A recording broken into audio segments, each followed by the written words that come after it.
Alhamdulillahirabbil alamin. Alhamdulillah ala nikmatil Islam wa ala nikmatil iman wa ala nikmatil hidayah. Asyhadu an la ilaha illallah wahdahu la syarika lah wa asyhadu anna sayyidina Muhammadan abduhu wa rasuluhu alladzi la nabiyya wa la rasula ba'dah. Allahumma shalli ala sayyidina Muhammad wa ala ali sayyidina Muhammad amma ba'du. Qala ta'ala fil Qur'anil Karim, a'udzu billahi minasyaitonir rajim. Bismillahirrahmanirrahim.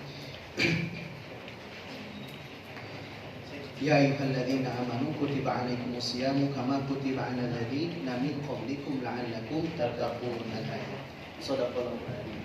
Alhamdulillah, pada sore hari ini kita masih diberikan kesempatan oleh Allah Subhanahu wa taala, kesempatan yang luar biasa, kesempatan yang tidak kemudian bisa dimiliki, bahkan kemudian diberikan, ya, didapatkan oleh setiap manusia. Kesempatan yang insyaallah berharga, yang mana ketika kemudian kita melaksanakan gitu ya bulan Ramadan ini dan mengisinya dengan amal-amal soleh, ya, dan mengisinya dengan terutama juga untuk menuntut ilmu agama Allah Subhanahu wa taala, maka kita berharap kepada Allah semoga apa yang kita lakukan, apa yang kita ikhtiarkan gitu ya, termasuk juga khususnya pada sore hari ini itu bisa mendapatkan pahala yang terbaik dari Allah Subhanahu wa taala.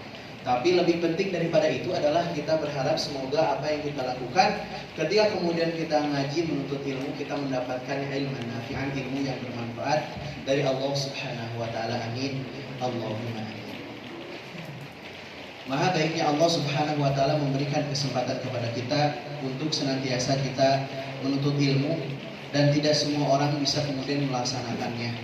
Tidak semua orang bisa kemudian Allah mudahkan untuk melaksanakannya.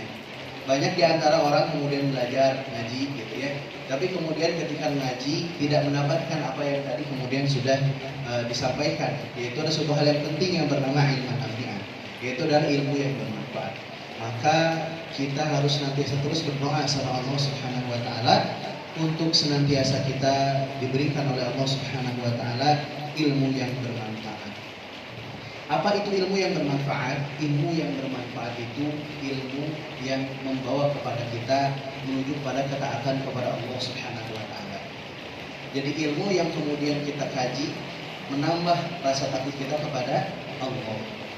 Ilmu yang menambah rasa takut kepada Allah.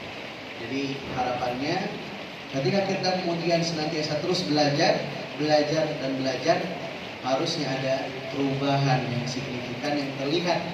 Kalau kemudian kita belajar ilmu yang ternyata Allah berikan di situ, ilmu nafi'an, ilmu yang bermanfaat, ilmu yang dengan itu kita bertambah rasa takut kepada Allah, ilmu yang dengan itu kita bertambah rasa cinta kepada Allah, ilmu yang dengan itu kita bertambah taat kepada Allah Subhanahu wa taala. Nah, dan juga tak lupa kita sampaikan ya sholawat dan salam kita kepada junjungan kita manusia terbaik yang setiap langkahnya harus kita jadikan setiap langkahnya, yaitu adalah contoh dan teladan terbaik untuk kita, yaitu adalah Nabi kita Nabi Muhammad sallallahu alaihi wasallam, kepada keluarganya, sahabat, tabi'in, atba' tabi'in, dan tentu hingga kepada kita selaku umatnya hingga akhir zaman. Amin ya Allah ya Rabbal alamin. Baik. Gimana kabarnya semuanya? Alhamdulillah. Allahu Akbar. Seluar biasa apa sampai harus luar biasa Allahu Akbar, ya. Semoga kemudian tadi ya, kabar kita semuanya dalam keadaan baik, dan tentu kabar tersebut adalah juga berkaitan dengan keimanan kita, berkaitan dengan juga kondisi diri kita sebagai manusia, sebagai seorang muslim lahir dan juga batinnya. Amin. Judulnya apa? Pemuda agama. Apa? Pemuda agama. Iya. Masya Allah. Berat ya, temanya berat. Kenapa berat? Kenapa berat coba? Ada yang mau nggak? Ada yang tahu kenapa temanya berat? Kenapa temanya berat? Karena diangkat atau karena apa? Kenapa temanya berat? Ya, kenapa? Kenapa?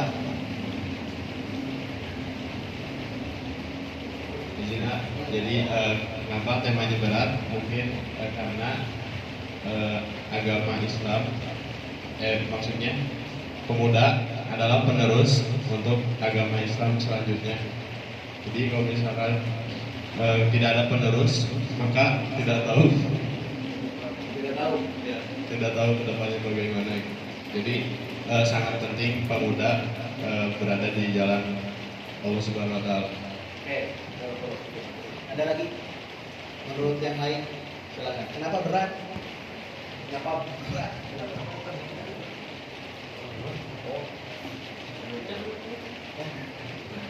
Karena kan sesuai judul ada kata tulang punggung. Nah, yang biasa kita ketahui itu tulang punggung keluarga. Nah, itu biasanya kan ayah. Nah, ayah kan biasanya pekerjaannya itu berat banget gitu. Nah, kalau di sini teman kan tulang punggung agama berarti lebih berat, bukan mengurusi keluarga satu saja, tapi seluruh keluarga agama kan gitu. Nah, terus yang bikin beratnya itu yang tugas tulang punggung agama itu siapa? Yang pemuda seperti kita ini. Gitu.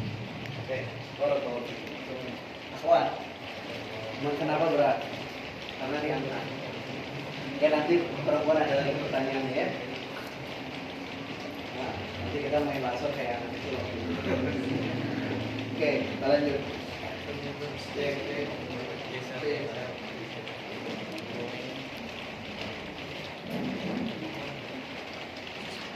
Nah, C1. Nah.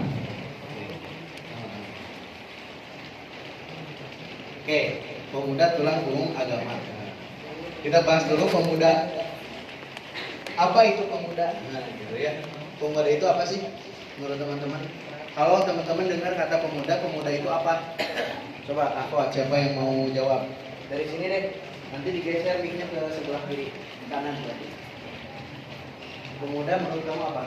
Kalau dengar kata pemuda, apa maksudnya? Anak muda. Oke, sebelahnya. Berapa itu? Apa? Umur yang mungkin belum sedewasa mungkin. Belum sedewasa mungkin. Oke.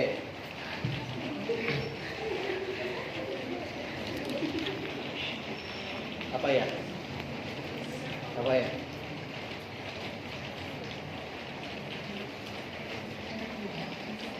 Pemuda, anak muda. Oke. Salah satu fase kehidupan di mana udah lebih dari anak-anak dan kurang dari dewasa. Oke. Fase kehidupan lebih dari anak-anak, kurang dari dewasa. Masya Allah. Barakallahu fiik. Oke, lanjut ya. Pemuda. Kalau bicara pemuda, yang ada di bayangan kamu, usianya berapa tahun kira-kira? Usianya berapa tahun? Apa? 12, 30. Hah? 30 pemuda bukan? Pemuda. Apa alasannya apa? Kenapa 30 pemuda? Karena pemuda itu di bawah 40 tahun. Karena pemuda itu di bawah 40 tahun, maka disebut dengan oke, itu kata Ahmad. Kata yang lain gimana? Oke. Pemuda ya, teman-teman semuanya yang dirahmati Allah, semua yang di sini itu sebetulnya terkategori pemuda. Masuk ke dalam fase pemuda sebetulnya. Berarti kalau laki-laki ya pemuda, berarti kalau perempuan ya pemudi. Berarti kalau bukan perempuan, bukan laki-laki, berarti pemuda. Enggak usah. Nah, berkaitan dengan pemuda ya teman-teman semuanya, itu berarti bagian dari kita. Dan itu adalah kita sendiri. Nah, berarti kalau bicara tentang sesuatu yang berkaitan dengan pemuda, berarti kita harus berarti kita harus, oh berarti itu aku, oh berarti itu bagian dari aku, gitu ya. Kalau harusnya begitu. Nah, cuma berkaitan dengan pemuda ini sebetulnya ya bukan hanya berkaitan dengan usia, oke dengan usia ya dan seterusnya, tapi lebih lagi bahwa ternyata ada loh orang-orang seusia kalian masih muda, ya. Tapi kemudian dari sisi usia sama-sama muda, tapi dari pemikirannya enggak. Pemuda sih iya, secara usia, tapi secara pemikiran belum. Berarti secara usia memang sudah masuk kategori dia sudah sudah pemuda gitu ya. Tapi ketika kemudian dia bicara tentang pemikiran belum, gitu ya. Contoh misalkan ketika kita ya di usia sekarang masih kemudian belum bisa mengendalikan emosi, belum bisa kemudian berpikir dengan jernih, belum bisa menyimpulkan sesuatu dengan bijak. itu berarti secara pemikiran dia belum dianggap sebagai seorang pemuda. Ya. Nah, kita coba jelasin dulu ya. Berkaitan dengan pemuda ini maksudnya seperti apa? Kalau tadi kan misalnya sama Teteh ya, pemuda itu di atas anak-anak, di bawah dewasa. Nah, karena ada anggapan begini di tengah masyarakat dan termasuk itu yang mungkin kita pikirkan hari ini, ya. Fase kehidupan kita itu berkutat yang pertama anak-anak kan gitu ya, walaupun nggak ada tulisannya, tapi kita bayangin aja di bawah ada anak-anak, kan gitu ya. Naik fase dari anak-anak ke yang disebut dengan apa? Remaja. Naik sedikit, naik kepada dewasa, kan gitu ya. Jadi ada 3 tingkatan tuh, 3 undangan, 1, 2, 3, gitu ya. Kalau di PPT-nya ada kan, di PPT-nya nggak ada, nggak apa-apa. Tapi tadi anak-anak, ya di sini remaja, terus di sini dewasa. Bayangin kata-kata itu ada di sini, kebayang ya? Nah, itu ada memang, tapi itu menurut penelitian Barat. Jadi kalau menurut orang Barat, begitu memang anak-anak, terus remaja, terus dewasa. Nah, kita merasanya di anak-anak, di remaja atau di dewasa? Coba. Remaja. Nah, itu merupakan sebuah teori yang kurang tepat kalau kita bicara tentang Islam, gitu ya. Kalau menurut Islam sebetulnya fase yang tengah-tengah antara anak-anak dan dewasa itu tidak ada. Jadi seharusnya dari anak-anak langsung dewasa. Kenapa? Karena tahap pendewasaan itu dimulai dari dia sejak masih kecil atau sejak anak-anak. Gitu. Nah, jadi kalau kita bicara bagaimana pandangan Islam, sebetulnya Islam itu memandang bahwa apa? Kita itu nggak ada fase yang disebut dengan remaja, itu nggak ada. Gitu. Kenapa begitu? Karena ya, menurut teori Barat itu remaja itu kan suka diidentikan dengan apa? Ya, orangnya masih labil, terus apa lagi? Belum bisa memutuskan dengan baik gitu ya, atau misalkan masuk kepada pergaulan bebas atau mencoba sesuatu yang baru kan gitu ya, itu remaja. Padahal sebetulnya ketika kemudian kita masuk fase anak-anak, setelah itu kita masuk fase dewasa sebetulnya. Nah, kenapa bisa tiba-tiba dari anak-anak terus jadi dewasa? Karena sebetulnya fase pendewasaan dimulai dari anak, dimulai dari sejak dia masih kecil, gitu, ya. Sebetulnya begitu. Agar kemudian tadi ketika dia masuk usia dewasa, maka dia bisa kemudian menanggung amanah atau tanggung jawabnya sebagai orang dewasa. Nah, pertanyaan berikutnya, berarti pemuda ini masuknya anak-anak atau dewasa? Anak-anak atau dewasa? Dewasa. Anak-anak dewasa. Oke, yang anak-anak ngacung. Ini masuknya masih anak-anak, ngacung. Ini masuknya udah dewasa. Oke, perempuan ngacungnya apa berarti? Coba, ini masuknya dewasa atau anak-anak? Dewasa atau anak-anak? Nah, masuknya sebetulnya pemuda ini adalah dewasa. Nah, terus pertanyaan selanjutnya, kapan seseorang itu dianggap kalau dia sudah usia dewasa? Nah, ketika kita mau cepat-cepat, maka ya susah gitu. Nah, jadi kita lanjutkan dulu sama mana tadi? Nah, jadi usia muda. Semua jadi lupa lagi. Jadi, kapan kita dianggap sebagai dewasa atau sudah masuk tahap dewasa? Ketika kita sudah, kalau dalam Islam sebutnya fase apa? Balik. Jadi kalau sudah balik berarti apa? Konsekuensinya berarti ditanggung seluruh pahala dan juga dosa. Artinya ketika kita sudah masuk fase dewasa, sudah masuk dari fase balik, berarti kita sudah dewasa harusnya. Gitu. Karena apa? Segala bentuk tanggung jawab perilaku perbuatan, baik itu dari lisan atau dari gerak badan, gitu ya, atau dari pikiran, dari hati, semua itu, gitu ya, dipertanggungjawabkan sebagai sebuah amal. Tapi bukan amal yang itu, ya. Nah, jadi dipertanggungjawabkan sebagai sebuah amal, baik itu amal baik ataupun amal buruk. Jadi ketika kemudian kita sudah masuk fase balik, seharusnya sudah masuk fase dewasa. Tapi banyak nggak usia balik tapi belum dewasa? Banyak. Dan mungkin diantaranya itu adalah kita. Tapi poin pentingnya adalah, aku ingin menyampaikan kepada teman-teman, teman-teman, bahwa ketika kemudian kita sudah masuk kepada fase balik, berarti kita sudah masuk fase dewasa. Gitu ya. Berarti kita sudah masuk fase dewasa. Nah, dan itu berarti diantaranya adalah kita harus bisa menanggung tanggung jawab seluruh amal perbuatan yang kita lakukan. Artinya ketika kemudian kita melakukan sesuatu, maka ya sesuatu tersebut akan berkonsekuensi pahala atau berefek dosa. Gitu ya. Bisa dipahami ya sampai sini ya. Mungkin awalnya agak berat, tapi Aufi ini hanya menyampaikan supaya apa? Kita jangan sampai membenarkan perilaku buruk atau membenarkan sesuatu yang itu kemudian kita beralasan coba-coba gitu ya, atau sesuatu yang itu dan tenanawan karena masih labil, masih remaja. Nah, padahal tadi ya terms atau kemudian istilah remaja itu tidak ada dalam Islam. Karena seharusnya ketika dia sudah anak-anak, lalu kemudian dia masuk fase dewasa. Nah, kapan seorang muslim itu atau masuk ke dalam kategori balik? Kapan coba? Rata-rata usia berapa? 15-an ya. Perempuan bisa lebih awal dari itu. Tapi kalau kita standarisasikan dari segi umur, usia 15 tahun itu seharusnya dia sudah balik dan sudah dewasa. Berarti seharusnya kan gitu. Nah, 15 tahun hitungan hijriah. Tapi poin pentingnya itu tadi bahwa kalau kita sudah masuk fase usia 15 tahun berarti kita sudah dewasa harusnya. Kan gitu ya. Maka ketika kemudian kita berbicara pemuda, berarti dia adalah apa? Orang dewasa yang dari sisi usia masih lebih muda daripada yang lain, lebih muda daripada yang dewasa. Tapi poin pentingnya adalah ya pemuda itu ya anak muda, ya anak muda. Jadi sederhananya semua yang ada di antara kita semuanya di sini sudah paham pemuda itu siapa, kan gitu. Kita pasti pemuda. Kelihatan dari fisiknya mungkin dia pemuda. Kelihatan dari kemudian raut wajahnya pemuda, kan gitu.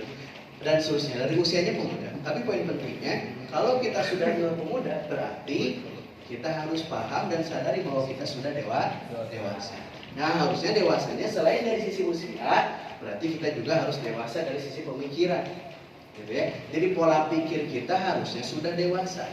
Kapan seseorang atau seorang pemuda itu dikatakan dia sudah dewasa dalam pemikiran? Coba. Kapan seseorang pemuda itu dikatakan dia sudah dewasa ketika dia punya pemikiran? Ya. Jawaban sederhananya gini, ya. Teman-teman semuanya, ya, sederhananya gini. Kalau kita sebagai seorang muslim, ya, sudah bisa berpikir objektif, sudah bisa berpikir dengan sudut pandang yang benar. Kalau kita sebagai seorang pemuda sudah menggunakan akalnya untuk memilih, untuk memisahkan, untuk membedakan mana baik, mana buruk, mana benar, mana salah, ya, mana mulia, mana hina, berarti itu pemikirannya sudah mulai tadi masuk tahap dewasa. Kan kalau anak-anak apapun yang dipikirkannya itu ya tidak berkaitan dengan apa yang akan dilakukannya. Pokoknya dia mau es krim ya udah harus mau es krim, kan gitu. Dia mau pergi ya udah harus pergi dan sebagainya. Kalau enggak mungkin nangis atau seterusnya. Nah, fase pendewasaan itu ya ketika dia anak-anak diajarkan bagaimana sesuatu itu tidak harus sesuai dengan apa yang kita inginkan, kan gitu. Tapi banyak orang yang tadi sudah usianya 15 tahun ke atas tapi masih rewel, tapi masih kemudian emosian kalau sesuatu yang dia harapkan tidak terpenuhi atau sesuatu yang dia inginkan tidak terwujud. Nah, itu berarti dari sisi usia dia sudah dewasa, dari sisi balik dia sudah balik, tapi dari sisi pemikiran dia sama sekali belum dewasa. Konsekuensinya apa? Akibatnya apa kalau orang sudah balik, sudah dewasa, masuk dia terkategorikan sebagai orang muda, tapi dia kemudian tidak punya pikiran yang jernih, tidak punya pikiran yang benar sebagai seorang pemuda. Hasil apa? Banyak perilaku, baik itu ucapan atau perbuatan, yang akhirnya menghasilkan dosa. Atau bahkan tidak berpahala sama sekali. Karena apa? Karena perilakunya tidak dipikir dulu. Karena perilakunya tidak dipertimbangkan dulu. Tapi poin pentingnya, tadi ya kita dapat bahwa apa? Poin pertamanya, ya, ada fase anak-anak, ada fase dewasa. Nah, berarti kita masuknya pemuda di dewasa atau di anak-anak? Dewasa. Kenapa masuk dewasa? Karena anak masuk fase. Oke, nah itu poin penting ya, catat. Kalau sudah balik berarti harusnya sudah dewasa. Kan gitu ya. Walaupun nanti disebut kematangan semuanya, emosional, pemikiran, itu nanti usia 40. Gitu ya. Jadi pendewasaan itu ketika kita sudah balik terus sampai usia 40 baru kita matang betul-betul. Gitu ya. Tapi poin pentingnya seharusnya kalau sudah balik harusnya sudah bisa dewasa dari segala sisi. Baik itu dari usia yang sudah jelas, pemikiran, mental, semuanya. Jadi kalau misalkan teman-teman di sini dari sisi usia memang dewasa, kan gitu ya. Dari sisi usia dewasa, udah pada gede, ya. Udah memang wajib sholat, kan gitu. Tapi ternyata kemudian nggak ada semangat hidup, malas-malasan terus, gitu ya. Atau di kamar terus, nggak mau produktif di dalam menghasilkan sebuah amal, gitu ya. Atau misalkan mentalnya misalkan takutan, ya, ngerasa banyak keraguan atau banyak kegelisahan, gitu ya. Bukan kegelisahan, misalkan banyak kekhawatiran, overthinking dan seterusnya, ya. Masalah mental yang ada itu sebetulnya berkaitan dengan kedewasaan, bagaimana dia memanage emosi, memanage perilaku, memanage pola pikir, pola sikap dan seterusnya. Tapi poin pentingnya bahwa kalau kita sudah masuk fase balik seharusnya, gitu ya, kita menjadi seorang muslim yang dewasa dari sisi usia, pemikiran, mental dan juga semangat. Dan sebetulnya masih banyak poinnya di sini ya. Cuman kita coba rangkum aja ya, karena masih banyak sesi ini. Terus tulang punggung. Ya, Obi coba searching di tulang punggung di Google ya, searching tulang punggung itu apa? Salah satu bagian tubuh terpenting karena tulang punggung adalah fondasi yang menopang berat badan tubuh kita. Coba, sebagai manusia kita ngerasa punya tulang punggung atau enggak? Atau misalkan ada yang ngacung gitu, saya kayaknya nggak punya tulang punggung deh. Ini nyalain jangan. Saya mah ternyata jadi lagi. Pokoknya itu ya. Kalau ada manusia di sini, kalau ada yang mau ngacung boleh. Saya kayaknya nggak punya tulang punggung deh. Ya. Berarti tadi dari rumah berangkatnya gini kan. Nah, poin penting daripada tadi ya tulang punggung nih. Poin pentingnya ya, fondasi yang menopang. Gitu. Tapi perhatiin ya.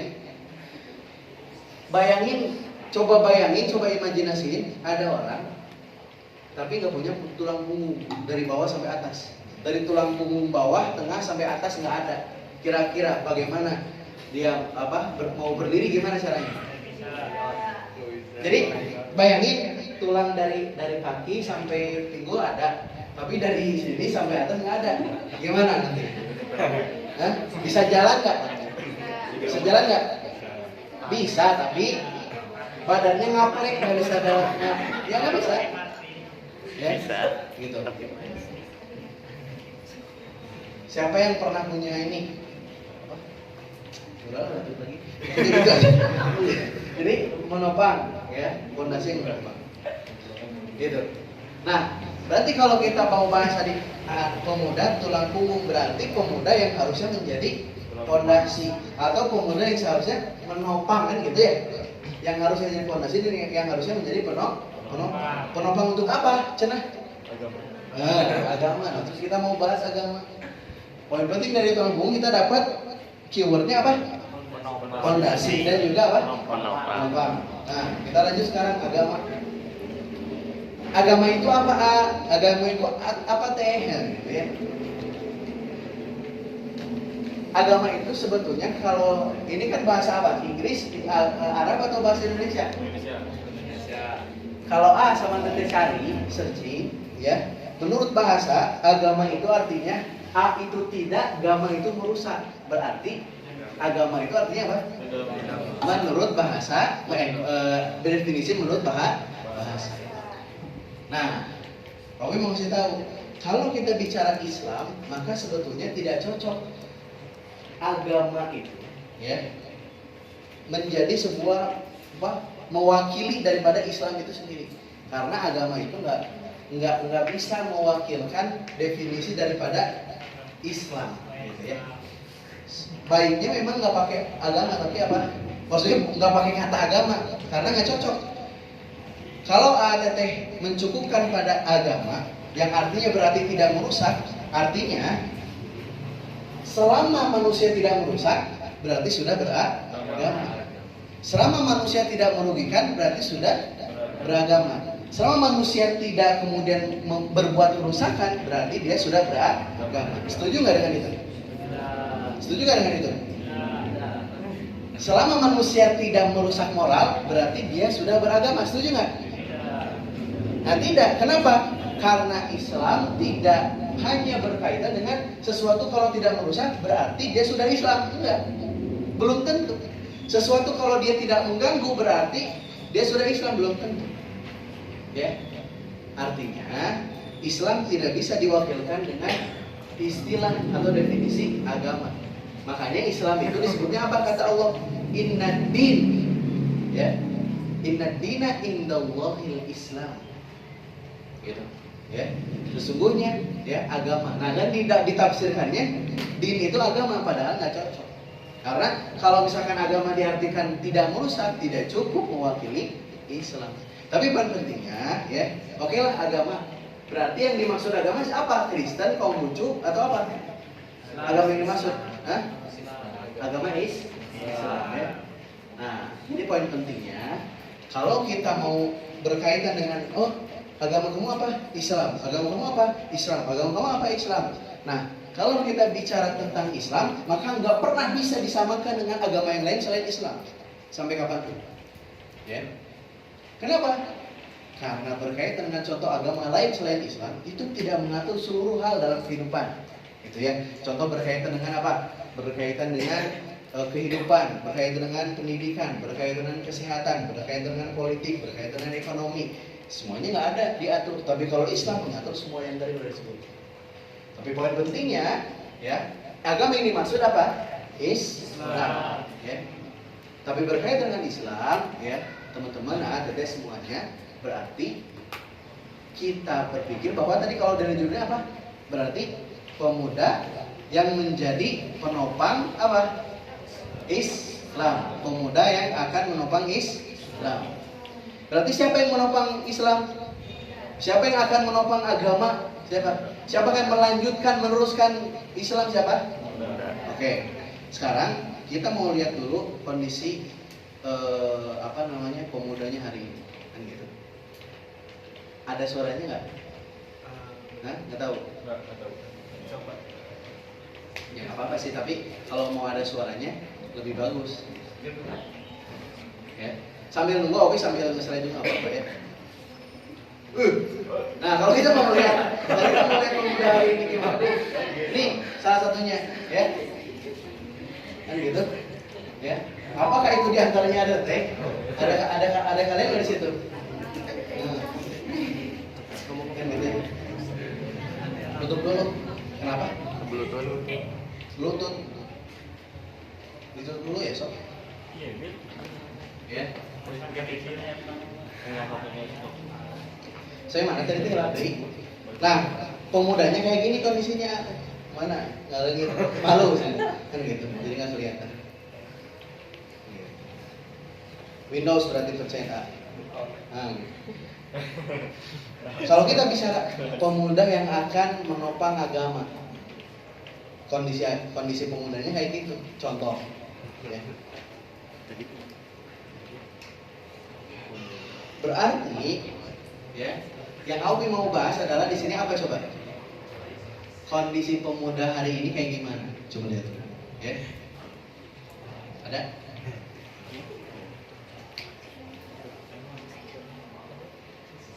Jam berapa sekarang? Jam 4:30.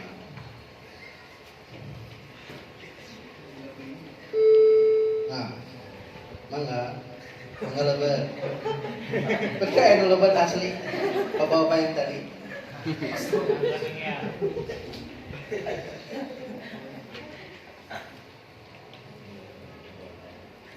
Sambil nunggu Bluetooth ya, aku yang mau nanya sama kalian. Yang puasanya dari hari Senin ngacung, yang puasanya dari hari Selasa ngacung, yang puasanya dari hari Rabu ngacung. Enggak, nah kondisinya kayak gini teh, ya, cuman tertutup sama kabel gitu. Ini harusnya kayak gitu. Nah, harusnya gini. Oh, ya. Ini perempuannya. Oh, kita mau lihat laki-lakinya. Ini. Nah, terus tadi judulnya apa? Pemuda penopang agama. Pemuda penopang agama. Pemudi.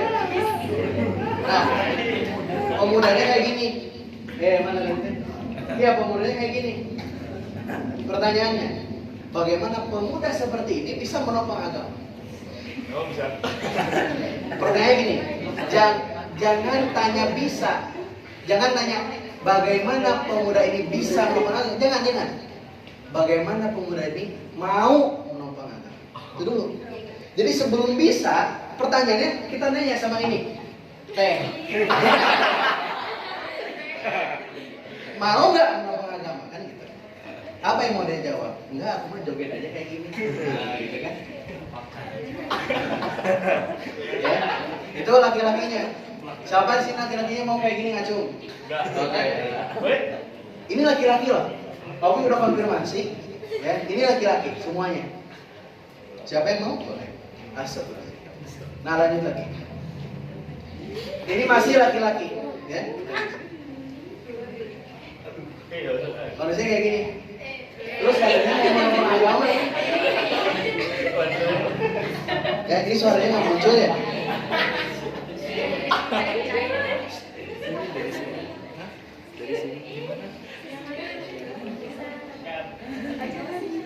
Udah full dari orang. Itu full Bluetooth ada nggak? Kayak gitu kondisinya ya. Itu laki-lakinya tuh. Gimana caranya laki-laki kayak gitu menopang agama? Speaker. Iya itu. Bisa nggak kira-kira menurut kamu? Hah? Bisa nggak? Bisa nggak? Bisa. Bisa kalau mau. Jadi sebelum nanya bisa nggak mereka menopang agama, atau bisa nggak kita menopang agama, jawabannya mau atau enggak gitu dulu. Karena walaupun dia bisa tapi dia nggak mau, kira-kira bisa nggak? Jadi pertanyaannya bukan bisa atau nggak bisa dulu, tapi mau atau tidak. Ya. Oh, lagi. Gila. Nah, ya. Ini lebih bagus kalau ada suaranya. Nggak ada suaranya ya? Itu pakaian itu. Coba dulu. Bukan volume di ada nggak? Ini udah maksimal tuh. Ini udah maksimal. Oh, pakai ini coba. Oh, dari ada nggak sini. suaranya?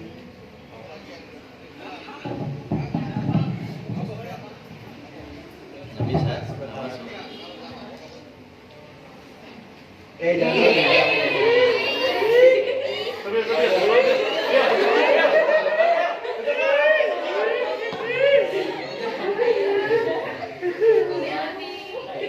Udah ada suaranya belum? Ya, sampai suarain dulu. Ya. Ini salah satu tayangan di 86 yang berkaitan pemuda yang harusnya menopang agama.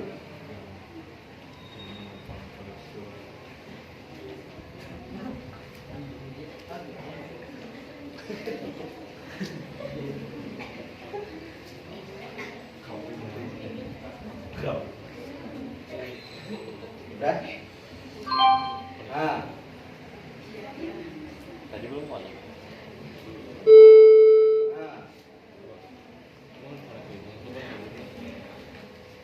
Kan belum. Bentar.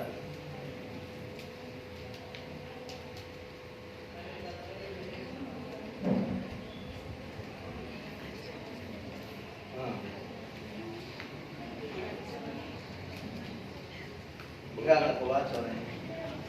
Ketik.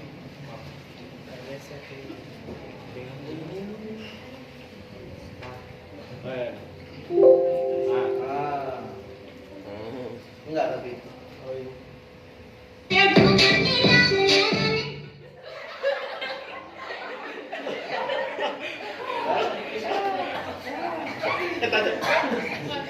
Yang tadi udah kita getek ya maksudnya.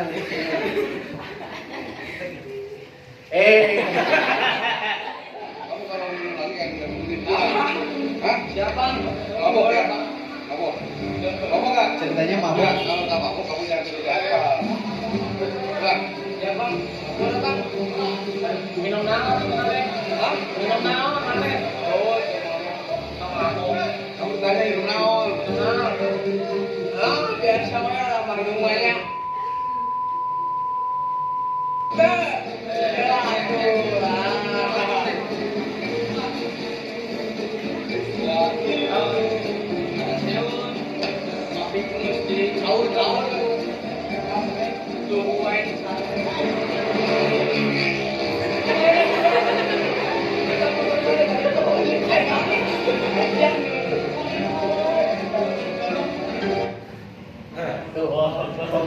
Pemuda ya pendukung Anies.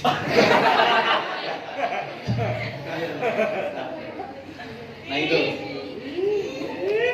jangan ada dia di antara mereka nah ya nggak tahu lah noleh kalian kan murid detail noleh ini pemudanya kayak gini ya belum selesai lebih lagi terus mahasiswanya gimana mahasiswanya gini 20% mahasiswa di Bandung berpikir serius untuk bunuh diri. Berarti kan ada masalah di mentalnya tadi. Gitu. Belum selesai lagi. Gitu. Nah, ada temukan saja polisi memeriksa konvoy puluhan pelajar SMK di Sukarno. Yang biasa ya. Polisi gerebek remaja Papua asik pesta lem. Nah, ya. Jadi ngelem semua barang kayak gitu ya. Nah, diduga Allah kayak gitu ya ngeri masalahnya banyak ya. Belum lagi masalah ini ada guru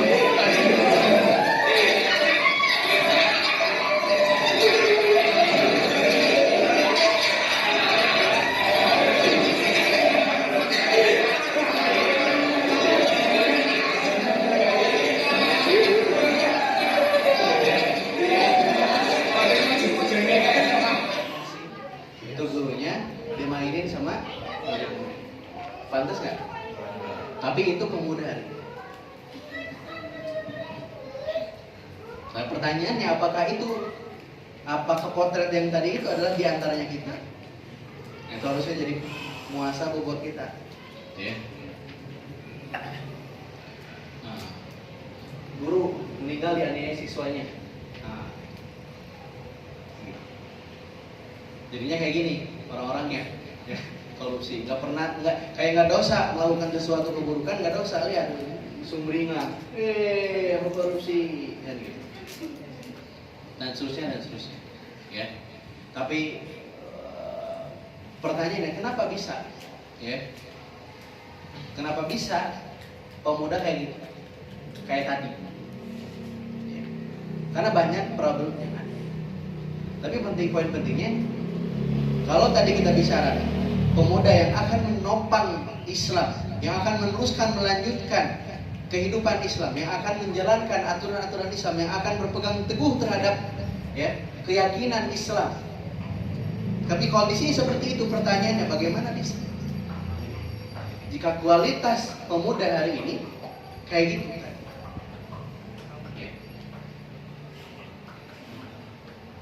Nah ini yang harus menjadi renungan buat kita. Dan itu sebetulnya banyak di antara lingkungan kehidupan kita. Mungkin di sekolah, mungkin potret kayak ini nggak beda jauh ya. Tapi begitu realitanya. Ya. Dan pemuda-pemuda hari ini, ya teman-teman di luaran sana, teman-teman kita di luaran sana, kondisinya bahkan mungkin lebih buruk dari video yang tadi. Pertanyaannya terus pemuda-pemuda yang banyak itu akan menopang agama, akan melanjutkan agama, akan menjalankan aturan-aturan agama. Pertanyaannya gimana caranya bisa? Kan gitu. Nah, sebelum tadi kita tanya apakah mereka bisa, sebelum ke sana harusnya pertanyaannya bukan apakah mereka bisa, tapi apa? Apakah mereka mau? Kenapa pertanyaannya apakah mereka mau? Karena begini ya. ketika mereka tidak pernah kemudian berpikir bahwa Islam itu adalah sebuah solusi buat hidupnya, ketika mereka berpikir bahwa Islam itu bukan sebuah jalan hidupnya, maka sampai kapanpun dia tidak akan pernah berpikir untuk menjadikan Islam sebagai tadi sesuatu yang perlu diperjuangkan, yang perlu kemudian dibela, yang perlu dijalankan dalam kehidupan. Nggak akan pernah berpikir seperti itu, ya. Terus kemudian pertanyaannya bagaimana solusinya, kan begitu, ya. Nah, kita perlu tahu dulu teman-teman semuanya sebelum kita masuk kepada solusi. Oke, pemuda kita hari ini termasuk kita diantaranya kan hidup di dalam tantangan zaman yang kemudian semerawut ini, kan gitu. Makanya ada istilah Gen Z, ada istilah Gen Alpha, ada istilah kemudian Baby Boomers dan segala macam. Ya, itu istilahnya periode generasi lah ya. Dan kita semua yang ada di sini kemungkinan besar adalah Gen Z, ya. Adalah orang yang lahir dari tahun kurang lebih 1997 sampai 2012. Di sini ada yang di atas 2012, ada nggak? Kurang lebih berarti kita semua di sini adalah Gen Z. Gitu. Nah, cuma bicara tentang Gen Z berarti bicara tentang pemuda. Tapi poin pentingnya adalah kenapa kalau bicara Gen Z, kalau Opi nanya ke orang-orang yang lebih tua dari Opi, teman-teman Opi banyak yang usianya udah 30 tahun, 34 tahun, ya, yang usianya 29 tahun, gitu ya. Opi nanya, apa pandangan A, apa pandangan Teteh, apa pandangan antum tentang Gen Z? Gen Z itu nggak bisa diajak kerja. Gen Z itu pemalas, Gen Z itu gampang nyerah, Gen Z itu gampang kena mental, Gen Z itu pokoknya disebutnya juga mental generasi strawberry yang di luarnya tampak cantik ya, tapi teksturnya lembek karena rapuh. Gitu. Nah, tapi Obi termasuk orang yang sebetulnya kurang setuju ya berkaitan dengan kalau Gen Z itu pasti jelek, enggak. Karena apa? Karena di dalam sebuah hadis gitu ya. Rasulullah bersabda, kullu mauludin yuladu 'alal fitrah. Setiap anak itu dilahirkan dalam kondisi yang fitrah. Artinya, siapapun yang lahir dari masa manapun, mau itu dia baby boomers, mau itu kakek-kakek kita, mau itu bapak-bapak kita, mau itu orang tua kita, mau itu kita hari ini, ya, sebetulnya semuanya dilahirkan dalam kondisi fitrah, dalam kondisi suci, dalam kondisi kemudian apa? Seluruh potensi hidupnya yang Allah sudah kasih seharusnya membawa dia kepada ketaatan kepada siapa? Allah. Dia harusnya kita itu ketika dilahirkan di muka bumi, kita itu jadi orang yang taat sama Allah, harusnya gitu. Ya. Harusnya ketika kemudian kita dilahirkan oleh Allah ke muka bumi, nah, yang mana setiap manusia dilahirkan pasti dalam kondisi fitrah, berarti setiap manusia harusnya bisa taat sama Allah. Harusnya bisa soleh, harusnya bisa beriman, harusnya bisa bertakwa, gitu. Tapi kenapa hari ini banyak orang yang bahkan, ya, ngakunya muslim tapi nggak puasa, ngakunya muslim tapi nggak sholat, ngakunya muslim tapi tidak beramal sebagaimana seharusnya muslim. Kenapa? Karena fitrah yang Allah udah kasih ternyata diselewengkan, atau ternyata apa? Tidak diarahkan dengan baik, gitu ya. Anak-anak lahir dalam kondisi suci, dalam kondisi tidak berdosa, dalam kondisi sangat bersih dari seluruh maksiat dan perbuatan keji. Tapi kenapa anak-anak hari ini menjadi anak-anak yang kurang baik? Nah, karena ketika dia punya fitrah, ternyata ketika dia lahir, ketika dia hidup, lingkungannya mengajarkan yang tidak baik. Orang tuanya bahkan tidak mendidik dengan pendidikan yang baik. Alhasil, kemudian apa? Ya, fitrah yang seharusnya mengarahkan kepada mereka, kita setiap manusia yang seharusnya lahir, yang seharusnya bisa taat, malah tidak. Karena apa? Pengaruh lingkungan, pengaruh keluarga, pengaruh masyarakat, pengaruh teman sekolah. Dan selain daripada itu, ya, ketika kemudian lingkungannya udah buruk, ditambah kemudian diri kita sebagai seorang muslim yang tidak kemudian mengarahkan potensi hidup kita. Allah kasih mata, kita nggak pakai dengan baik. Allah kasih telinga, kita nggak gunakan dengan semestinya. Allah kasih kemudian pendengaran, Allah kasih akal sehat, Allah kasih hati dan perasaan, tapi semua potensi itu ternyata tidak digunakan untuk dalam rangka ketaatan kepada Allah. Tidak digunakan untuk kemudian menuntut ilmu, tidak digunakan untuk melaksanakan sholat, tidak digunakan untuk berzikir kepada Allah, tidak digunakan untuk membaca tilawah Quran. Sehingga Allah yang sudah titip berbagai macam potensi hidup kita, ternyata kita malah gunakan untuk selain daripada itu. malah dipakai untuk apa? Malah dipakai untuk bermaksiat kepada Allah, malah digunakan untuk bergaul pergaulan bebas, malah digunakan untuk apa? Ya, bergibah, malah digunakan untuk apa? Kemudian apa? Pura-pura, malah digunakan semuanya dengan sesuatu yang bahkan tidak membawa kepada ketaatan sebagai seorang muslim. Jadi poin pentingnya kita semua ya, kondisi zaman apapun, kondisi era manapun, kamu lahir di zaman manapun, di tahun kapanpun, sebetulnya semuanya Allah sudah tadi lahirkan dalam kondisi suci, fitrah, tanpa berdosa, tanpa maksiat. Artinya kita membawa potensi kebaikan yang seharusnya potensi kebaikan itu menjadikan diri kita sebagai seorang muslim yang taat. Harusnya begitu. Jadi harusnya video-video yang tadi itu nggak ada harusnya. Karena setiap manusia dalam kondisi fitrah, dalam kondisi yang baik. Tapi kenapa hari ini orang kenapa susah untuk sholat, susah untuk ngaji, susah untuk taat sama orang tua, susah untuk kemudian melaksanakan kebaikan? Kenapa? Tidak lain tidak bukan karena ya Allah sudah titip potensi kebaikan, tapi potensi kebaikan itu kita tidak gunakan untuk taat sama Allah. Kan gitu? Ya, jadi Allah titipkan mata, Allah titip mata kepada kita, seharusnya mata itu digunakan untuk melihat yang baik. Allah titip telinga, seharusnya telinga itu kita gunakan untuk mendengarkan sesuatu yang baik. Ya. Allah titip kemudian akal, seharusnya akal itu kita gunakan untuk berpikir, untuk menuntut ilmu, untuk memahami, untuk mau belajar. Ya. Allah titip kemudian perasaan hati, seharusnya perasaan hati, yaitu adalah rasa cinta, yaitu mungkin rasa harap, yaitu adalah rasa takut, seharusnya tertuju kepada Allah. Tapi kenapa tidak? Karena kita sibuk mencintai sesuatu selain Allah. Kenapa perasaan kita justru tidak mendekatkan diri kepada Allah? Karena kita punya rasa harap yang Allah sudah titipkan kepada kita, tapi rasa harap itu tidak tertuju atau kita tidak gantungan kepada Allah. Malah kita berharapnya kepada makhluk. Oke? Rasa cinta harusnya kepada Allah dulu. Ini malah ada orang dan mungkin itu diantaranya kita rasa cintanya malah kepada makhluk dulu, gitu ya. Atau rasa takut, harusnya takutnya kepada Allah dulu. Harusnya kan begitu. Nah, cuman karena udah Allah kasih potensi, tapi potensinya tidak diarahkan kepada kebaikan. Akhirnya seperti tadi, ya. Kita masuk kepada pergaulan bebas. Kita melakukan banyak kemaksiatan, banyak kemungkaran, banyak perilaku buruk dan tercela, ya. Tidak punya akhlak dan adab yang baik. Karena apa? Karena Allah titip potensi, tapi potensi itu kita tidak gunakan sebagaimana yang Allah perintahkan. Allah kasih kita akal. Seharusnya akal itu membuat kita berpikir dengan jernih. Seharusnya membuat kita memahami sesuatu sebelum menyimpulkan. Seharusnya dengan akal itu kita berusaha untuk apa? Memahami cara pandang, memahami cara pandang yang benar dan seterusnya. Jadi Allah kasih akal itu harusnya dipakai. Allah kasih hati, yaitu di dalamnya rasa cinta, rasa harap, rasa takut. Harusnya semua itu digunakan sebagaimana yang Allah suruh kepada kita. Karena dengan itu, kalau kita tidak sesuai dengan apa yang diperintahkan Allah, maka jadinya belok kan. Jadi seperti tadi, ya. Contohnya yang tadi, ya. Nah, contoh yang tadi mana? Yang banyak yang tadi ya. Nah, kenapa kayak gini?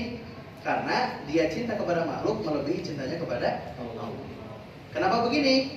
Karena dia takut kepada dunia melebihi takutnya kepada Allah.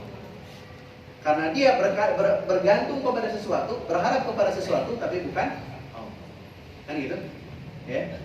Jadi harusnya Allah sudah titip, yang tadi itu adalah fitrah, yang harusnya jadi taat malah enggak. Kenapa coba? Ya karena tadi harusnya semua yang Allah udah titip jadinya kebaikan buat kita, malahnya enggak. Lanjut ya, dan seterusnya. Jadi solusinya ya kembali kepada apa yang menjadi fitrah kita. Allah sudah titip kepada kita berupa potensi seluruh yang Allah udah titipin. Akal, hati, gitu ya. Terus kemudian mata, telinga, pendengaran, penglihatan, yang lisan. Seharusnya semua itu bikin kita jadi taat. Ya. Nah, selain daripada itu, ya, kita sebagai seorang muslim, sebelum kita menjawab bagaimana kita bisa menjadi penopang agama, seharusnya kita jawab dulu mau atau enggak. Nah, pertanyaan mau atau enggak itu akan dijawab, ya saya mau menopang agama, kalau dia menganggap bahwa Islam itu penting. Islam itu berharga. Islam itu suatu hal yang tidak bisa dibayarkan oleh apapun. Islam itu jalan hidup saya. Islam itu segalanya bagi saya. Islam itu adalah identitas diri saya. Kalau sudah berpikir seperti itu, maka dia akan menjadi orang yang akan menopang Islam. Tapi kalau kemudian ya dia menjawab, apa itu Islam? Gitu ya. Islam itu ya agama, Islam itu ya sholat, isya, subuh, lohor, asar, maghrib. Nah, kalau dia masih jawab seperti itu, jangan harap dia akan menjadi seorang yang bisa menopang agama. Karena jangankan bisa, ya ditanya dia mau aja belum tentu mau. Nah, kapan seorang muslim bisa mau untuk menopang agama? Ketika dia sudah yakin bahwa Islam itu menjadi sebuah jawaban atas seluruh masalah kehidupan kita. Ya, teteh-teteh semuanya pasti punya masalah dalam hidupnya, dalam keluarganya, di sekolahnya, ya dimanapun kita menjalani kehidupan pasti punya masalah. Tapi kalau kemudian kita sudah menjadikan Islam dan ilmu seluruhnya itu sebagai sebuah jawaban daripada seluruh masalah kehidupan kita, maka satu hari kita akan berkata, ya saya mau menjadi orang yang menopang Islam. Saya mau menjadi tulang punggungnya Islam. Saya mau menjadi dan saya mampu menjadi orang yang menopang Islam. Tapi kalau Islam hanya sekedar kamu agamanya apa? Islam. Apa aktivitas sehari-hari kamu? Ya udah sholat aja 5 waktu cukup. Nah, kalau cuma kayak gitu, jangan harap dia mau untuk menjadi penopang agama. Tapi kalau dia ketika ditanya, bagaimana, sepenting apa sih Islam dalam hidup kamu? Dia akan jawab, Islam itu is everything of life desire. Okay. Segala bagi hidup, segalanya bagi hidup saya. Bahagianya saya, sedihnya saya, gitu ya, murungnya saya, gelisahnya saya itu dari Islam. Maksudnya gimana? Ya, ketika saya bahagia ketika saya bisa taat. Saya bahagia ketika saya bisa sholat. Saya bahagia ketika saya bisa baca Quran. Saya bahagia ketika saya bisa ngaji. Ya, saya sedih ketika saya melihat orang lain maksiat.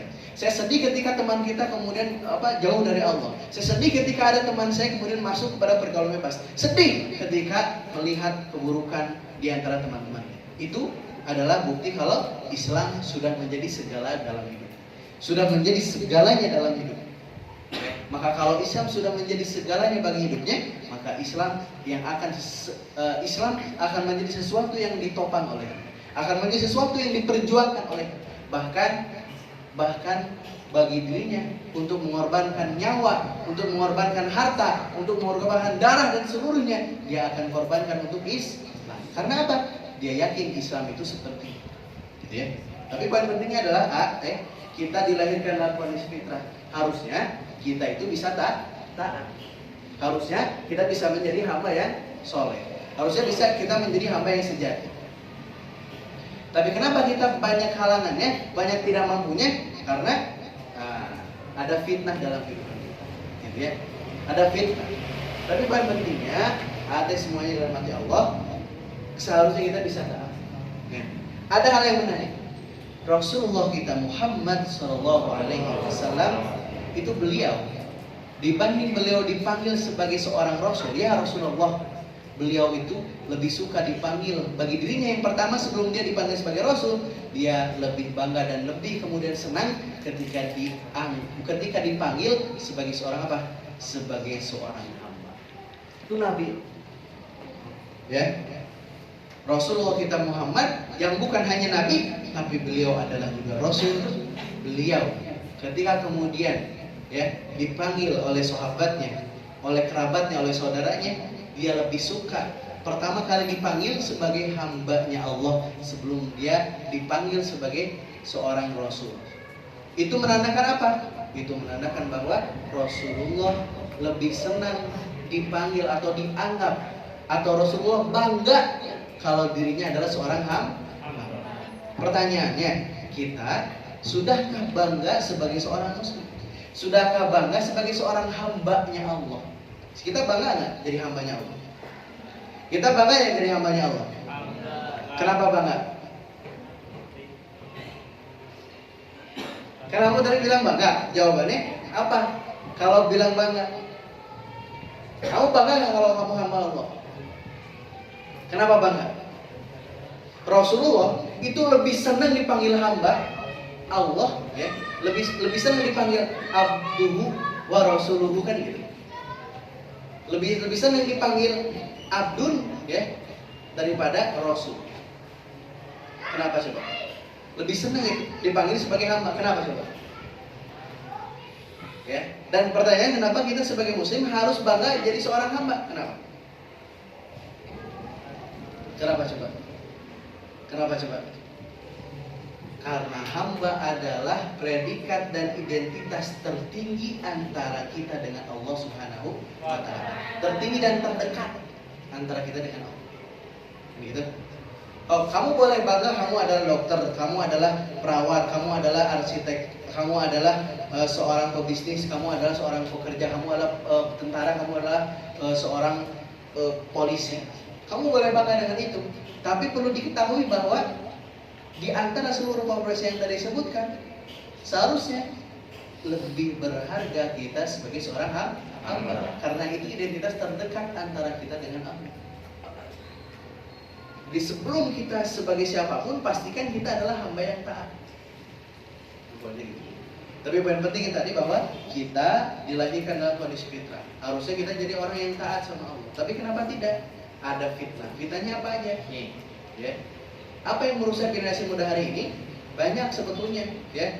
Tapi kalau kita mau simpulkan, ya, secara garis besarnya, ya, diantaranya ada 4F. Ada yang bilang 5F, ada yang bilang 6F. Banyak kan artinya. Ya, tapi Obi mau singkat aja 4F aja lah daripada banyak-banyak. Ya, yang pertama fun. Ya, A. Siapa yang sehari ini bawa HP? Oke, coba dilihatin HP-nya dulu. Ada HP-nya nggak? Oke, coba dilihat di setting. Coba lihat setting di situ, terus cari penggunaan sosial media berapa jam dalam sehari.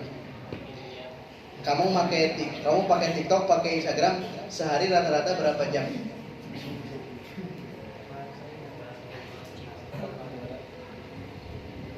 Biasanya ada di baterai. Ada nggak? Ketemu nggak? Ada? So, ada yang 1 jam nggak? Ada yang 2 jam? Ada yang 3 jam? Ada yang 4 jam? Ada yang 5 jam? Ada yang 6 jam? Nah, ada yang 7 jam? Ada yang 8? Ada yang 9? Ada yang 10? Nah itu, ya. Kalau Opi mau bilang, ya, nih, pemuda ini simpel nih. Nih kan tadi udah kita jelasin ya. Fasenya apa dulu nih? Anak A, terus dewa. Nah, anak-anak terus mau dewasa. Kita udah dewasa atau masih anak-anak harusnya? Dewasa. Nah, kenapa ada orang dewasa tapi masih nggak mau sholat? Kenapa ada orang dewasa tapi nggak mau ngaji? Kenapa ada orang dewasa tapi nggak mau taat? Kenapa ada dewasa tapi masih bermaksiat? Kenapa? Karena lagi masih anak-anaknya tidak dididik dengan pendidikan yang baik. Nah, oke lah, kita lupakan masa lalu anak-anak udah pada gede kan. Yang kita bahas aja yang sekarang yang bisa kita rubah. Nih, siapa yang punya HP? Semuanya punya? Ada yang nggak punya? Nggak apa-apa, bagus. Nah, yang punya, ya, mulai hari ini kalau kita mau jadi generasi yang tidak rusak, yang pertama kita harus kendalikan dulu yang namanya ini, ya.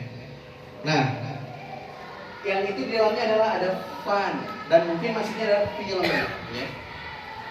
Tapi yang penting fun, ya. Nah, mulai sekarang, ya, teman-teman semuanya yang dirahmati Allah, gini, ya.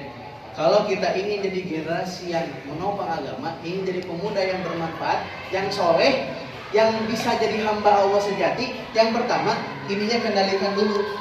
Ininya harus digunakan dengan bijak dulu. Selama kita tidak bisa menggunakan ini dengan bijak, selama kita tidak bisa kemudian menggunakan ini dengan baik, ya, mengendalikan, selama kita masih dikendalikan oleh ini, nggak akan bisa kita jadi penopang Islam, nggak akan bisa. Ya, maka mulai hari ini kendalikan penggunaan gadget. Kalau Opi bilangnya ini bukan gadget, tapi kalau ketika sudah jadi pengaruh buruk disebutnya setan gepeng. Nah tapi poin pentingnya bukan itu. Poin pentingnya kita punya gadget, maka kendalikan ini. Karena bagaimanapun anak muda hari ini rusak gara-gara ini. Rusak dari apanya? Tanya. Sob, Opi mau nanya. Kalau kamu ketemu orang baru, apa yang akan pertama kamu obrolkan? Jawab cepat. Hah? Nama, udah nama apa? Udah umur apa? Apa? Terus?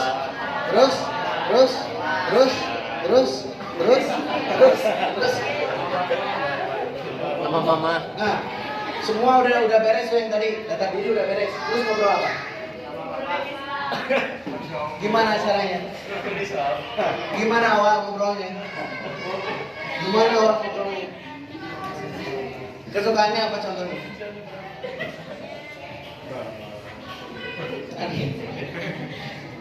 Nih, ketika kita tidak bisa mengendalikan ini, rusaknya dalam segalanya. Apa? Yang pertama, rusak apa? Ini. Ada kan sekarang rame istilahnya mager. Apa mager? Malas gerak.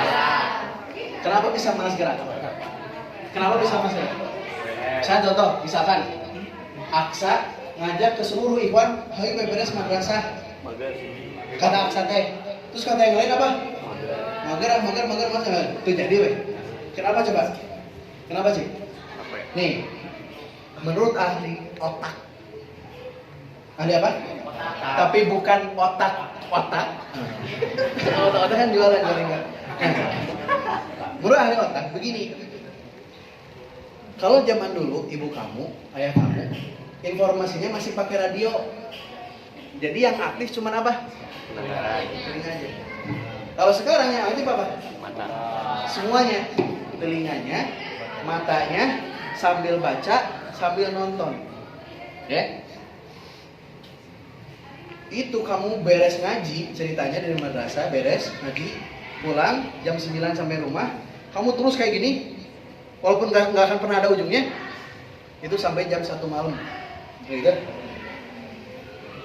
Atau gini, terus ngantuk jatuh kena ini. Mending kalau jatuhnya gini tuh nggak enak. Siapa yang pernah? Tapi bukan itu poinnya. Kenapa ada istilah mager? Karena gini teh. Menurut ahli otak, semakin banyak informasi yang kita dapat, otak semakin capek, lelah. Dan otomatis ketika otak sudah lelah, kita malas untuk ngapa-ngapain. Akhirnya kita tidak produktif untuk beramal. Maunya udah di kamar malas-malasan udah kayak gitu. Maunya tuh lihat video-video lucu orang-orang jatuh, gitu ya. Lihat kucing gitu. Atau lihat apa video satisfying itu terus ya. Toh pertanyaan nih, kalau kamu nggak nonton orang makan, terus kenapa? Kalau kamu nggak nonton video-video satisfying, terus kenapa? Apa pengaruhnya ke kita? Tenang. Nggak apa-apa kan? Nggak apa-apa kan? Kamu jadi miskin gitu kalau nggak kayak gitu? Enggak kan? Kamu jadi nggak punya rumah gitu kalau nggak kayak gitu? Nah, kenapa gitu? Karena ada yang disebut dengan zat adiktif. Ada yang bikin kita candu. Ya, yang itu nanti kemudian apa? Mengaktifkan seluruh sel dopamin yang ada. Jadi kita ngerasanya seru ya terusnya kayak gitu. Ya. Nah, aku mau bilang begini ya. Ketika kita bicara sebagai seorang muslim, ya jadi seorang pemuda, kita mau berubahnya yang pertama dari yang mana? Ya. Nah, ceritanya banyak kan ada fun, food, fashion dan seterusnya. Tapi bagaimana kita merubahnya? Nih, yang pertama, mulai dari dirimu, yang kedua dari lingkungan. Tapi paling pentingnya tadi ya. Ini dulu dirubah, dikendalikan. Oke? Nih, kalau kamu misalkan mau berangkat sekolah, udah di jalan nih 15 langkah lah. Terus kamu sadar HP-nya ketinggalan, balik lagi nggak? Nah, itu bukti kalau kita itu tergantung dengan ini. Nah, Atau misalkan apa? Kita tuh sehari nggak bisa sosmedan, pokoknya harus lihat IG tiap hari harus. Itu membuktikan kalau kita punya penyakit mental seperti itu. Karena apa? Kita sudah ketergantungan dengan ini. Ya. Nah makanya kalau kita mau jadi pemuda yang produktif, yang pertama yang perlu kita perbaiki adalah itu diri kita sebagai seorang manusianya dulu. Yang pertama gunakan ini, dirubah dulu, dikendalikan dulu. Jangan sampai ini overuse, jangan terlalu banyak digunakan. Kendalikan, ya. Kamu pasti di sekolah kan pakai WA, udah pakai itu. Tapi coba hapus dulu deh Instagramnya, kalau nggak perlu amat hapus. Berapa hari? Seminggu, 2 minggu, 3 minggu, 4 minggu. Cobain dulu. Rasakan bedanya, bedakan rasanya, pasti akan terasa beda. Nah, jadi itu dikendalikan, ya. Karena kamu nggak akan apa-apa kok kalau nggak nonton itu. Terus dialihkan kepada apa? Sesuatu yang produktif. Maka yang pertama ubah dulu dari diri kitanya penggunaan ini, ya. Yang pertama tadi merusak otak, siap. Merusak otak. Terus yang kedua apa lagi? Yang pertama merusak otak. Selain daripada tadi ya, otak udah capek, selain daripada itu apa? Kemampuan kita untuk memperhatikan jadi semakin lebih rendah. Jadi kita gampang bosenan gara-gara HP. Jadi mau baca buku bosan. Mau apa lagi? Mau mendengarkan kajian bosan. Mau dengerin orang ceramah bosan. Misalkan kamu ke masjid ada orang yang kultumah bosan. Bosan gitu. Kenapa? Karena emang kebiasaannya ini. Ya. Sesuatu yang tidak mengasihkan tidak kamu dengarkan akhirnya. Sesuatu yang tidak menarik tidak kamu dengarkan akhirnya. Padahal bisa jadi dari sesuatu yang tidak menarik itu kamu dapat banyak kebaikan, dapat banyak ilmu, dapat banyak hidayah. Tapi poin pentingnya selain merusak otak itu merusak tadi ya, merusak kecerdasan sosial. Kecerdasan sosial. Ada yang disebut dengan media sosial. Pertanyaannya, apakah kamu semakin lebih bagus dalam hal sosial? Enggak kan? Justru dengan sosial media, kamu semakin jauh dengan orang-orang terdekat kamu. Gitu, ya. Nah, jadi poin pentingnya kita kendalikan ini, ya. Karena di dalamnya, ya, bukan hanya berkaitan dengan apa tadi video-video lucu, ASMR apa segala macam, ada sesuatu hal yang itu mempengaruhi kita, ya. Yang kita tonton, yang kita baca, yang kita dengarkan itu sesuatu yang itu nanti akan mempengaruhi kita. Laki-laki yang tadi kita tonton di awal itu kenapa bisa dia dengan tidak malunya pakai baju perempuan? Kenapa coba? Karena dia nontonnya itu. Karena menurut dia itu bagus. Kenapa ada anak tadi, anak bocil terus pacaran kayak tadi? Kenapa coba? Karena dia nontonnya itu, ya kan? Karena dengan kita nonton seperti itu terus diulang-ulang, dia berpikir itu bagus. Dia berpikir itu yang bagus. Nah maka bagaimana kita ingin menjadi seorang pemuda yang menganggap, berpikir dan yakin bahwa kita itu harus menjalankan agama dan harus menjadi orang yang menopang Islam, yang harus mengamalkan Islam, ya berarti yang kita tontonnya harus di kan gitu. Terus lingkungan teman, siapa yang jadi teman sahabat yang kamu di sekolah, siapa yang jadi teman dan sahabat yang kamu di lingkungan rumah, siapa yang jadi teman dan sahabat yang kamu di lingkungan manapun, itu yang akan lambat laun mempengaruhi kamu. Kenapa? Karena Rasul bersabda apa? Keimanan seseorang tergantung teman dekatnya. Maka kata Rasul apa? Perhatikanlah siapa yang menjadi teman dekat. Jadi kalau kamu mau jadi soleh, temannya harus soleh. Sampai kapanpun kalau kamu mau jadi soleh, temennya nggak soleh, nggak akan pernah bisa. Jadi lingkungannya harus cari yang soleh. Ya. Nah terus kemudian berkaitan dengan sudah lingkungan diri kita nih, ya. Kita harus punya kesadaran bahwa kita itu sebagai seorang muslim, sebagai hambanya Allah, sebagai orang yang diciptakan oleh Allah, ada di sini untuk beribadah kepada Allah dan akan kembali satu hari, ya, satu waktu, satu masa kepada siapa? Kepada Allah. Kalau kita sudah punya pemikiran seperti itu, maka kita harusnya sudah berpikir dewasa apa? Oh iya ya, kan nanti juga saya akan meninggal. Oh iya, kan nanti saya juga bakal mati. Berarti kalau seperti itu, saya harus mempersiapkan diri saya untuk kematian itu. Berarti Berarti saya harus beramal sebagaimana saya sebagai seorang hamba. Nah, dengan keyakinan seperti itu, maka mulailah dia punya tumbuh rasa cinta, rasa keinginan, tekad yang kuat untuk apa? Menjadi pemuda yang menopang, menjadi pemuda yang berfungsi sebagai apa? Tulang punggung agama. Itu barangkali ya yang bisa Obi sampaikan. Mungkin lebih dan kurang yang dimaafkan, mau dilanjut tanya jawab silakan. Ya, matur nuwun, ya barakallahu fikum. Assalamualaikum warahmatullahi wabarakatuh. Office kembalikan ke MC.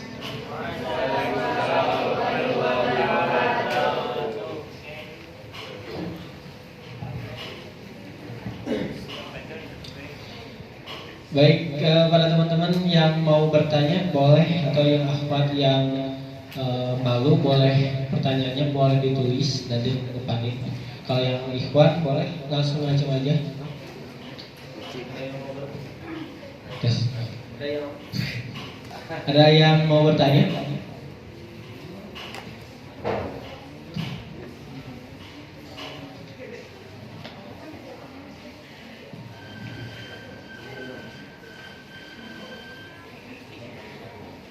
Oke, kita beri waktu 3 menit ya buat pertanyaan.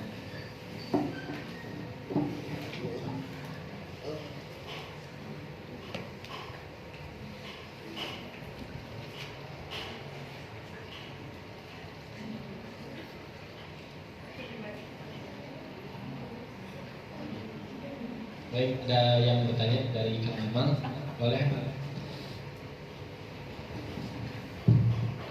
Assalamualaikum warahmatullahi wabarakatuh.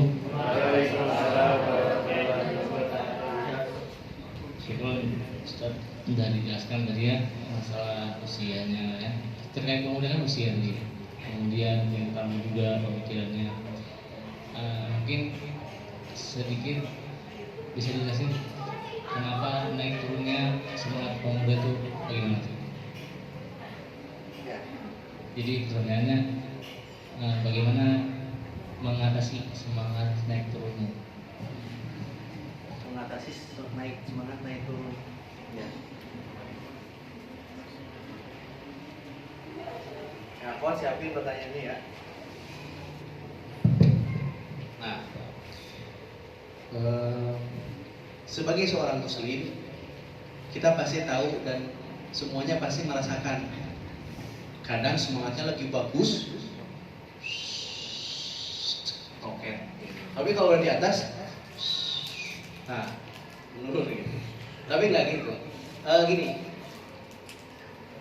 setiap manusia memang fitrahnya, imannya tuh naik turun. Ya, bukan yang orang yang bertakwa, yang orang bertakwa beda sih. Jadi orang muslim itu memang setiap manusia itu begitu. Ya. Ada ceritanya begini. Sahabat itu dia curcol sama Nabi, cerita. Ya Nabi, aku tuh kalau misalkan bersama denganmu, bermajelis denganmu, iman aku tuh 100% pol gitu ya. Kalau bahasa kita ya, mungkin bahasa Arab ngomongnya gitu, ya. Kalau bahasa kita gitu. Ya. Keimanannya tuh penuh. Kalau baterai mah udah 100%, ya. Full battery. Terus kemudian, tapi kenapa setelah aku selesai bertemu denganmu, aku berpisah denganmu, aku usai bermajelis denganmu, terus kemudian turun lagi semangatnya, ya, turun lagi imannya, rasa-rasanya tadi pas di majelis, pas ketemu sama Nabi, semangat untuk beramal ini tinggi banget. Waktu lagi ngaji semangatnya menggebu-gebu banget. So, teman-teman pernah nggak waktu ngaji, ya, waktu ngaji sama gurunya, ya, waktu waktu belajar sama gurunya, terus dinasihatin, dikasih ilmu, iman kita tuh naik tuh, semangat beramal itu luar biasa menggebu-gebu. Pernah nggak kayak gitu? Tapi pas pulang, gitu, semangatnya turun lagi. Pernah nggak kayak gitu? Kenapa coba kayak gitu? Nah, terus kata Rasul begini. Rasul jawabnya gini, dari curhatan tadi sahabatnya, al-imanu yazidu wa yanqus. Iman itu bertambah dan berkurang. Yazidu bitta'ah wa yanqusu bil ma'siyah. Bertambah karena ketaatan dan berkurang wa yanqusu bil ma'siyah, dan berkurang dengan kemaksiatan. Ya. Jadi poin pentingnya kalau itu sudut pandang Nabi dari sudut pandang pribadi, artinya apa? kita, nah dari diri kita ya, kalau semangatnya mau terus naik dari diri kitanya, harus jangan sampai kemudian kita ada waktu, momen, kesempatan kita untuk bermaksiat kepada Allah, untuk berbuat buruk, berperilaku yang tercela. Makanya kenapa Nabi itu memberikan contoh kepada umatnya, ketika kita melaksanakan kehidupan, banyak-banyaklah berzikir, salah satunya berbanyaklah istighfar, ya, memohon ampun kepada Allah. Karena bisa jadi ketika kita melaksanakan kehidupan ada dosa-dosa yang tidak disengaja atau ada dosa-dosa yang tidak terasa, padahal itu dosa. Terus kita beristighfar, mohon ampun kepada Allah. Dengan itu perbuatan buruk yang kita lakukan semakin terkikis. Nah, tapi belum cukup dengan itu, tapi kata Rasul itu apa? Yazidu bi'ta'ah, bertambah iman itu ketika apa? Ketika ketaatan, ketika melaksanakan ketaatan, ketika kemudian beramal soleh. Jadi kalau kamu misalkan nih, ya, udah nih tadi bilang ya, udah beres ngaji semangat banget, tapi udah beres ngaji kok jadi loyo lagi semangatnya. Kenapa? Karena ilmu tidak cukup dipahami. Tapi ilmu yang bermanfaat itu setelah kamu paham, gas amalkan. Nah, itu pentingnya. Jadi nggak pernah bisa, ya. Jadi oke gas itu bukan sesuatu. Nah, pokoknya yang penting adalah kalau kamu sudah paham, langsung diamalkan. Sebagaimana kemudian kita sebagai seorang muslim, Allah perintahkan kalau sudah beriman, amal, beriman, amal, beriman, amal. Yang begitu. Karena sampai kapanpun kalau kita hanya paham, tapi tidak sesuai dengan perilaku perbuatan kita, maka ya, keimanan itu tidak akan pernah sejalan meningkat. Jadi kalau gimana caranya supaya semangatnya terus, amalnya jangan putus.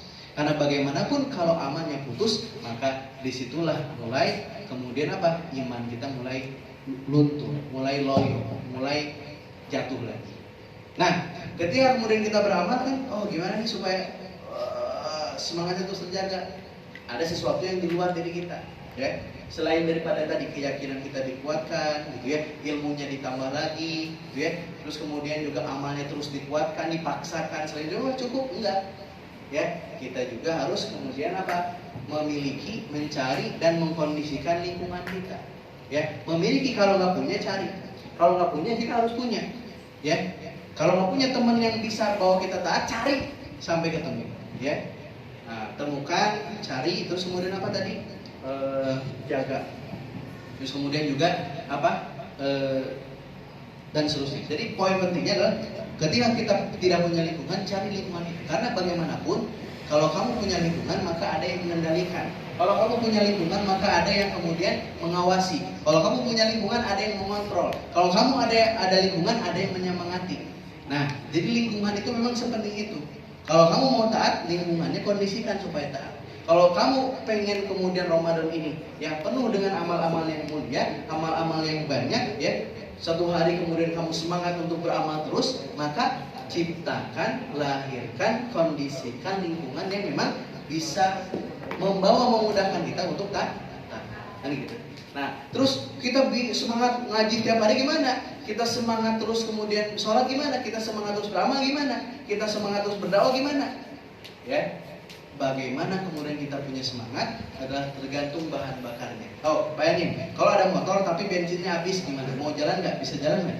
Nggak bisa. Tapi bagaimana supaya motor itu digas terus gimana caranya? Harus punya bahan bakar. Nah, bahan bakarnya itu adalah apa? Bahan bakarnya itu adalah kemudian keimanan kita kepada Allah Subhanahu wa Ta'ala. Imannya harus ada terus tuh di situ, ya. Tapi kalau misalkan ada motor, bensinnya ada, tapi nggak digas, kira-kira maju nggak? Enggak. Nah, digas itu ibarat amalnya. Kamu punya iman, nggak punya amal, nggak akan pernah jalan sampai kapanpun juga. Ibarat kamu punya motor, bensinnya penuh, motornya bagus, tapi kamu nggak gas, nggak pernah jalan. Maka kalau kamu sudah punya imannya, kamu sudah punya ilmunya, gas, beramal. Dengan itu kamu bisa apa? Ya, mendapatkan hasil.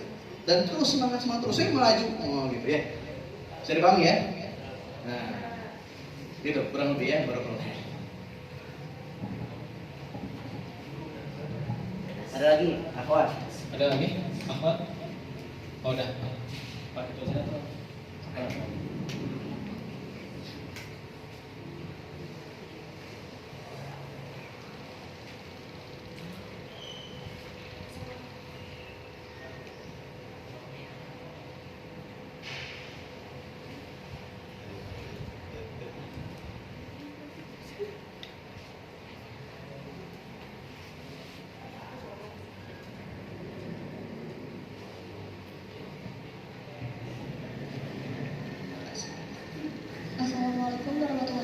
wabarakatuh.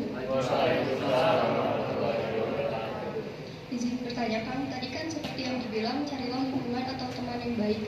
Tapi ada juga yang bilang bahwa berteman sama siapa aja.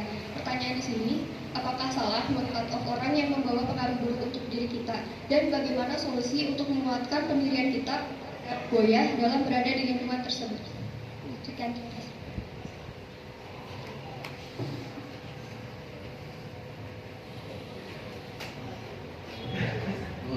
Nah, Obi mau mastiin bisa khawatir jawabannya pertanyaannya kurang lengkap dicerna. Yang pertama, gimana kalau kita nge-cut off teman-teman kita yang buruk gitu? Ya, cut off-nya apa? Cut off apa? Nah, itu kan bisa ada yang nggak paham, ya. Gini, kalau Obi suka membahasnya ini, memutuskan silaturahim jangan, ya. Kepada siapa? Ya lah belum titik. Kepada yang memang tidak punya pengaruh buruk ke kita. Tapi kalau sudah jelas dia membawa ke neraka, cut off, nggak apa-apa. Jadi gini, kan dia teman kita, mutusin silaturahim dong kalau gitu. Ini memutuskan silaturahim itu ketika teman itu berpengaruh baik kepada kita. Contoh gini nih, ya, misalkan, ya, siapa contohnya? Misalkan gini, di antara kita nih, ya, ngaji nih di madrasah gini, gitu, ya. Tiba-tiba kemudian apa? Kita hilang, tidak ada kabar sama sekali. Padahal lingkungan di madrasah itu lingkungan yang membawa kepada kebaikan, membawa kepada ketaatan. Itu baru disebut dengan memutuskan silaturahim. Atau misalkan di keluarga, gitu ya. Nah, keluarga harusnya berkumpul, harusnya bersama, harusnya menjaga komunikasi yang baik. Tapi ini tidak masuk karena memutuskan silaturahim. Tapi kalau misalkan kita sebagai muslim, gitu ya, terus kemudian kita tidak kita punya teman yang punya pengaruh buruk, terus kita jauhi, ya nggak apa-apa justru, nggak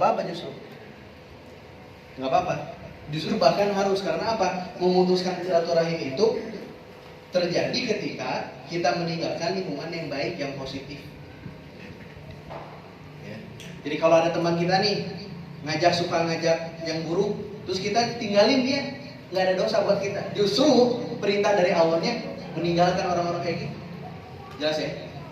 Itu poin pentingnya. Jadi jangan sampai ada alasannya supaya tidak memutuskan silaturahim, ya, dengan alasan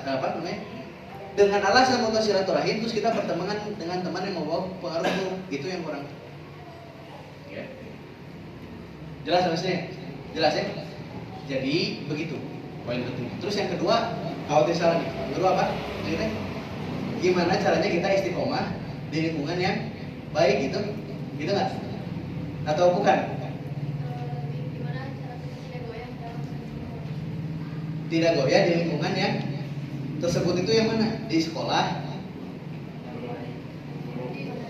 Oh, di mana aja? Terus kita nggak goyah di mana gitu? Begini. Nih, ini mah pepatah aja ya.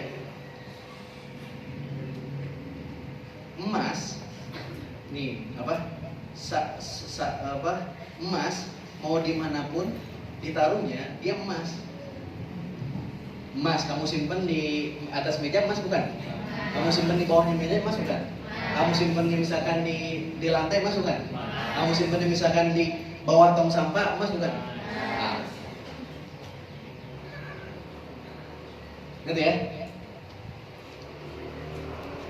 Jadi poin penting yang perlu kita pahami adalah ketika kemudian kita berinteraksi dengan masyarakat, kita di sekolah, ya, dengan teman-teman kita di sekolah, gimana supaya kita tidak terpengaruh, tidak goyah dalam keimanan kita? Yang berarti perkuat diri kitanya. Gitu. Kamu pernah belajar IPA nggak di sekolah? Oke, di sekolah kita belajar tumbuhan. Ada akar tunggang, ada akar serabut kan gitu, iya. Akar serabut kalau misalkan ada angin puting beliung gimana tanamannya? Ya ke bawah. Tapi kalau akarnya tunggang, ceritanya pohon beringin. Itu angin sekencang apapun bisa nggak menumbangkan pohon beringin sebesar itu? Enggak. Nah, berarti ya diri kita itu ibarat pohon. Kita tuh mau jadi akarnya yang mana? Mau akar serabut, akar tumpang. Tapi poin pentingnya ya, gimana supaya kita tidak goyah? Gitu ya. Berarti perkuat akarnya. Perkuat akarnya. Dengan kamu memperkuat akarnya, maka angin sekencang apapun, badai sekeras apapun, gitu ya, itu tidak akan menggoyahkan kamu. Jadi yang pertama dikuatkan akarnya. Akar itu diibaratkan apa? Iman. Kalau dalam apa? Kalau dalam diri kita sebagai muslim, perkuat imannya. Diperkuat iman. Karena memang iman itu, ya, itu ada tingkatan-tingkatannya. Ada tingkatan. Dan itu dijelaskan oleh banyak ulama. Ada yang tingkatan iman itu dia akan beramal kalau sama Allah dikasih sesuatu. Ada orang yang tingkat keimanan itu kalau Allah udah takut-takutin sesuatu dia baru beramal. Ada orang yang beramal itu dia tidak ditakut-takuti oleh Allah, dia tidak diancam oleh Allah, dia bahkan tidak diiming-imingi oleh apapun, dia akan beramal. Nanti kan dari mana orang beda-beda. Nah, tapi poin pentingnya berarti ada tingkatan keimanan. Berarti kalau kita mau teguh imannya supaya tidak terbawa lingkungan yang buruk, maka perkuat imannya. Gimana cara memperkuat iman? Ya, banyakin ilmunya, banyak dengar-dengar nasihat, banyak dengar-dengar kajian, gitu ya. Terus kemudian harus punya guru, banyak minta nasihat kepada gurunya. Gitu. Ya. Nih, Aupi aja, ya. Aupi kan suka nyuruh nih ke murid-murid, kita harus ngaji. Masa Aupi nggak ngaji? Maka Aupi ngaji hampir tiap hari, Senin, Selasa, Rabu, Kamis, Jumat ngaji. Ya, Sabtu ngaji juga 2 kali. Ahad hanya libur hari Ahad aja. Itu pun juga kadang-kadang Ahad ngaji juga tiap hari hampir ngaji. Karena apa? Kita butuh sosok guru yang apa? Yang kalau kita tadi turun semangat dikuatin lagi. Kalau kita kemudian dapat masalah di lingkungan itu ada tempat cerita. Kalau kita lagi kalau kita lagi loyo ada yang nguatin lagi. Kan gitu. Kalau kita bingung ada permasalahan kita nanya ke yang tahu, kan gitu. Jadi kalau kita akan terus goyah ketika kita tidak punya keimanan. Terus kita nggak punya goyah, kita akan semakin goyah. Kita nggak akan punya keteguhan. Kalau apa? Kalau kita nggak punya sesuatu yang dipegang. Ceritanya nih, Bandung ajasin angin puting beliung ceritanya. Terus kamu tuh nggak pegang apa-apa, kira-kira ke bawah nggak? Ke bawah. Ya. Atau ketika kamu di ruangan ini nih, ke bawah nggak sama anginnya? Enggak, kan gitu. Ya. Jadi poin pentingnya adalah kamu harus punya tadi akar yang kuat yaitu adalah iman dan juga lingkungannya. Ya, harus punya gurunya, harus punya teman yang ngarahin kebaikan. Ya. Jadi balik gini, kalau di sekolah kamu nggak dapat teman yang baik, minimal kamu punya teman yang baik di luar selain sekolah. Minimal kamu di pengajian punya teman-teman yang tadi, kayak gitulah. Karena misalnya di rumah kamu nggak ada yang menyemangatin untuk ibadah, untuk ngaji, untuk sholat, untuk dakwah, minimal di tempat yang lain ada orang yang menyemangati. Jadi selalu ciptakan lingkungannya. Poin pentingnya perkuat diri kita, terus kondisikan lingkungannya. Oke? Allah akan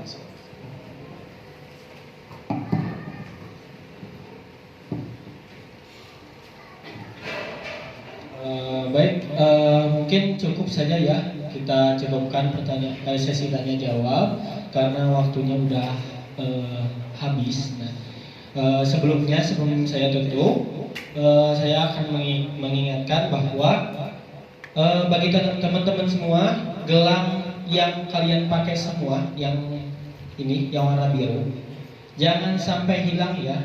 Karena kalau misalkan kita kumpulkan dari hari 1 sampai hari 10, nanti yang paling banyak itu bakalan dapat hadiah dari panitia. Dan yang kedua juga akan ada reward juga bagi yang paling banyak mengajak atau mengundang temannya ke sini. Dan yang ketiga, jika kalian mau nge-SG-in tentang acara ini, jangan lupa di tag Madrasah Al-Hidayah ya. Dan juga yang terakhir, update kajian pada besok dan seterusnya ada di IG Madrasah Al-Hidayah _Al-Hidayah. Baik, mungkin segitu saja yang bisa saya sampaikan. Sebelumnya saya mengucapkan terima kasih kepada Kang Alvin yang telah memaparkan materi pada hari ini. Semoga dengan yang dijelaskan materi tadi kita dapat mengamalkannya, kita dapat men-share lagi ke teman-teman kita di luar sana. Dan juga saya mengucapkan terima kasih kepada teman-teman semua yang telah hadir pada hari ini. Jangan lupa besok masih ada acara seperti ini. Dan informasi sedikit bahwa besok kita kedatangan pemateri yaitu Kang Devri, dan tema kajiannya itu kita dibuat seperti talk show lagi. Gitu. Jangan lupa bawa teman-temannya ke sini. Sekian dari saya, pamit undur diri. Wassalamualaikum warahmatullahi wabarakatuh.